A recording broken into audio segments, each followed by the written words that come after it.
जैसा कि आप लोग जानते हैं कि 22 जुलाई से कावड़ यात्रा शुरू हो रही है और यूपी में कावड़ यात्रा का बहुत ज्यादा क्रेज है। मुजफ्फरनगर, शामली, मेरठ से लेकर गाजियाबाद, हापुड़ तक के शिव मंदिरों में इस रूट से गंगा जल लेकर भक्त कावड़ यात्रा निकालते हैं। आस्था के इस त्योहार पर राज्य उत्तर प्रदेश के मुख्यमंत्री योगी आदित्यनाथ ने कुछ बड़े आदेश दिए हैं, जिनको लेकर अब विवाद खड़ा हो गया है। नमस्कार दोस्तों, सीएम योगी आदित्यनाथ ने आदेश दिया है कि पूरे यूपी में कावड़ मार्गों पर खाने पीने की दुकानों के संचालक, मालिक का नाम और पहचान लिखना अनिवार्य होगा। यानी कि प्रदेश भर में कावड़ यात्रा के रूट पर आने वाली सभी दुकानदारों को अपनी दुकान पर नाम वाली प्लेट लगानी होगी। साथ ही कावड़ यात्रा मार्ग पर हलाल सर्टिफिकेशन वाले प्रोडक्ट बेचने वालों पर भी कार्रवाई की जाएगी। सीएम योगी की ओर से जारी हुए आदेश के बारे में कहा गया है कि कावड़ यात्रियों की आस्था की शुचिता बनाए रखने के लिए यह फैसला लिया गया है।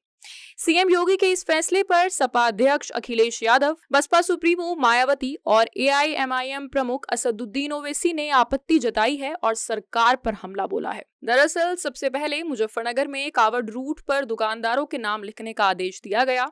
इसके बाद सहारनपुर रेंज के डीआईजी ने सहारनपुर और शामली में कावड़ यात्रा रूट पर दुकानदारों के नाम लिखने को अनिवार्य किया, जिसके बाद अब सीएम योगी ने इस आदेश को पूरे यूपी में लागू कर दिया है। सीएम योगी के इस फैसले पर खूब राजनीति हो रही है। इंडिया गठबंधन की पार्टियां तो इस फैसले का विरोध कर ही रही हैं, लेकिन साथ ही अब एनडीए में बीजेपी के दो साथी भी इस निर्णय के खिलाफ खड़े हो गए हैं। नीतीश कुमार की पार्टी जेडीयू और चिराग पासवान की लोक जनशक्ति पार्टी ने योगी सरकार के फैसले पर नाराजगी जताई है।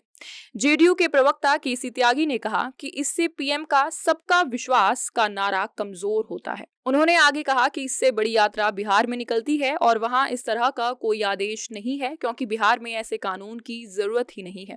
त्यागी आगे बोले कि इस निर्णय पर पुनर्विचार हो तो अच्छा होगा। इस निर्णय की समीक्षा जरूर होनी चाहिए। इसके बाद केंद्रीय मंत्री चिराग पासवान ने मुजफ्फरनगर पुलिस के आदेश पर कहा कि वो जाति या धर्म के नाम पर किसी भी विभाजन का बिल्कुल भी समर्थन या प्रोत्साहन नहीं करेंगे।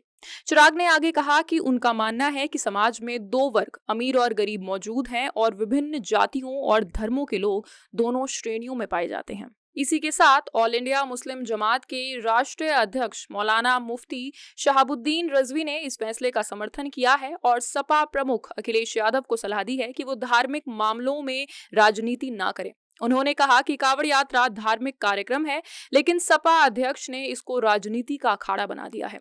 आगे बोले कि सपा प्रमुख प्रदेश में हिंदुओं और मुसलमानों में टकराव की स्थिति पैदा कराना चाहते हैं। मौलाना ने आगे कहा कि मैं सपा प्रमुख अखिलेश यादव से धार्मिक मामलों में हस्तक्षेप नहीं करने की गुजारिश करूंगा। आगे बोले कि राजनीति करने के और भी अवसर आएंगे, उन मौकों का फायदा उठाकर खूब राजनीति कीजिए, हमको उससे कोई आपत्ति नहीं होगी। फिर मौलाना बोले कि दुकान के सामने नाम लिखने का आदेश सांप्रदायिक सौहार्द को बनाए रखने के लिए है, ताकि कहीं भी हिंदू मुस्लिम टकराव की स्थिति पैदा ना हो। जैसे मुहर्रम के जुलूस में भी पुलिस और प्रशासन की व्यवस्था चुस्त दुरुस्त थी, अमन शांति के साथ मुहर्रम के जुलूस का कार्यक्रम संपन्न हुआ था, वैसे ही शांतिपूर्ण तरीके से कावड़ यात्रा भी संपन्न होनी चाहिए।